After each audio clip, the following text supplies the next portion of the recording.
El libro de Daniel es un libro de justicia. Mateo 6:33 habla de buscar primeramente reino de Dios y en segundo lugar buscar la justicia. Para entender estos temas de justicia tenemos que entender básicamente lo que son las infracciones a la justicia, la geografía, el marco referencial donde se mueve la justicia, los tiempos y las dimensiones.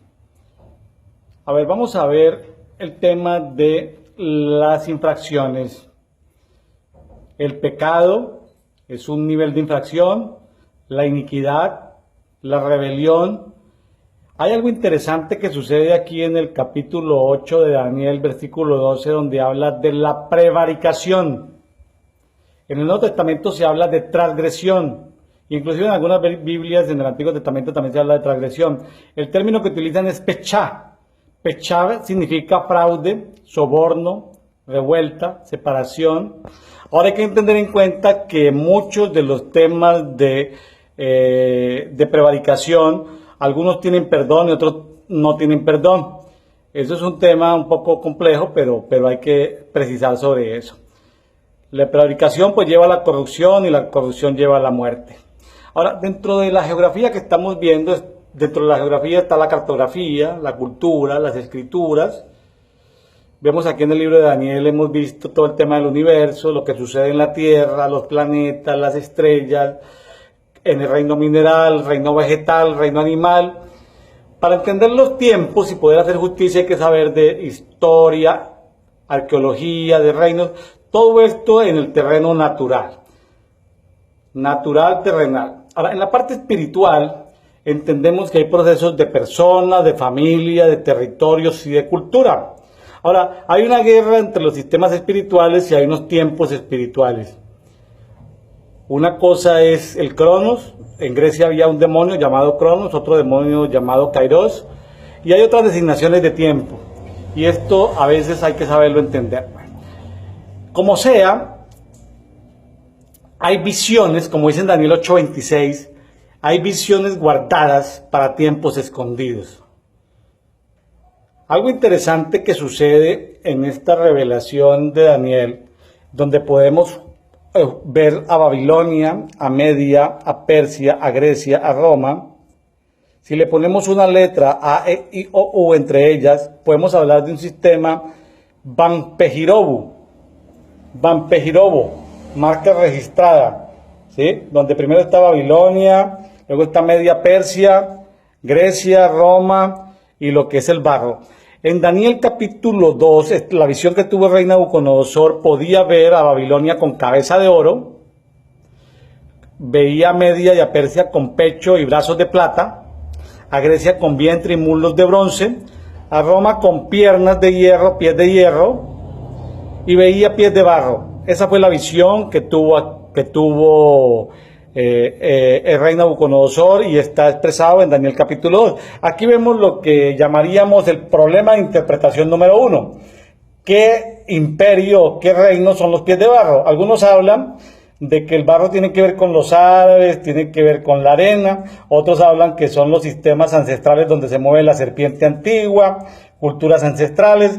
Otros hablan de que son los hijos de Agar, los del Islam, etcétera, etcétera. Ahí hay un problema de interpretación, pero lo dejamos referenciado porque no hay claridad sobre ese tema. En la versión de la Biblia de Daniel capítulo 7, cuando se habla de Babilonia, se habla de un león alado con alas de águila, luego se le quitan las alas, pero se le da un corazón de hombre. Media y Persia parece como un oso con 3 costillas en la boca que se le da a comer carne. Grecia parece como un leopardo con 4 alas en la espalda y con 4 cabezas, y luego se le da dominio. Y Roma parece como una bestia, ya sin ningún animal que lo represente, un monstruo con dientes de hierro, y aparece aquí lo que llamamos un problema de interpretación número 2, porque aparece esta bestia con 10 cuernos, luego aparece uno, es un cuerno pequeño, quedan 11, y ese 11 se encarga de destruir 3 y quedan 8. Hay un problema de interpretación porque porque se le trata de relacionar en muchos autores a que ese cuerno pequeño es el anticristo, es el sistema de Roma, es el Papa católico, etcétera, etcétera. Hay mucha especulación sobre eso, y yo diría que más anticristo que todo el sistema Vampejirobu, que Jesús, que es la piedra, destruye en Daniel número 2. Aquí aparece un problema de interpretación número 3, que es que en Daniel 7 se habla de un tiempo, 2 tiempos más medio tiempo. Por problemas de interpretación, pues se toman referencias de otros pasajes de la Biblia, y en Apocalipsis habla de que 1 año más 2 años más medio año. También se habla de 12 meses más 24 más 6, 42 meses. O también se habla de 1260 días. Ahora, hay gente que para tratar de forzar el cumplimiento de los últimos tiempos, dice que el tiempo final de Roma fue 1948, otros dicen 1967, otros 1917. Yo digo que aquí hay un problema de interpretación, porque hay unos tiempos iniciales y unos tiempos finales que la verdad con dificultad podemos dar fe. Entonces ahí aparece un problema de interpretación. Yo diría que por ahora el gran aporte que nos hace Daniel capítulo 8 es que nos habla de la prevaricación o la transgresión, tanto a nivel de persona, familia, territorio, cultura.